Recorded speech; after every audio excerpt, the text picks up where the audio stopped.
Ils sont plus de 600 000 à se presser tous les ans aux derniers jours de février à la grande messe de la vie agricole française, qui transforme pour une semaine le palais des expositions de la Porte de Versailles dans le 15e arrondissement de Paris en plus grande ferme de France. Cette année, le Salon international de l'agriculture se tient du 23 février au 4 mars. Jachar vous y emmène.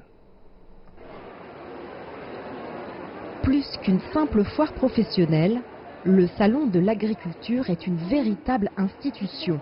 Cette grande fête de la ruralité est même devenue un passage obligé des hommes politiques français, s'y risquant pour un bain de foule, parfois quelque peu mouvementé.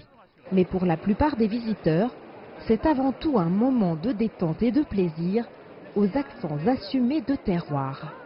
Ça fait la quatrième fois que je viens, mais c'est toujours appréciable de venir au salon de l'agriculture, on découvre beaucoup de choses. Là, cette année, je l'ai trouvé très bien parce qu'il est très bien agencé au niveau de la région Alpes-Côte d'Azur. Les Parisiens en manque de nature y trouvent aussi une occasion rare d'être en contact avec des animaux. C'est la première fois que j'emmène le petit Louis au salon de l'agriculture parce qu'il commence tout juste à comprendre maintenant. Il voulait voir toutes les vaches, la belle vedette là, son petit bébé, le petit veau. Et on va voir tous les animaux encore. On passe tout l'après-midi comme ça. Car cette année, la star, c'est elle, Haute, une vache de 6 ans de race Aubrac, avec sa belle robe froment et le bout des oreilles et de la queue noire. Égérie de l'édition 2018, elle est assaillie par les photographes et les caméras, avec Olympe, son dernier veau né en janvier. Mais le salon de l'agriculture, c'est aussi le rendez-vous des gourmets qui se régalent au pavillon consacré aux produits régionaux de spécialités culinaires venues de tout l'Hexagone. Je suis plutôt heureux d'être là. Effectivement, ça nous permet de montrer nos produits, notre savoir-faire, de se faire connaître. Et on a de très bons retours, les gens adorent ce qu'on fait. Si la gastronomie traditionnelle se taille la part du lion, des initiatives plus inattendues sont présentes, comme cette marque de cosmétiques à base de mucus d'escargot. La récolte à la main nous permet de récolter un mucus qui va être plus riche en protéines, qui sont la lantoïne, le collagène et l'élastine, qui nous servent à faire nos cosmétiques.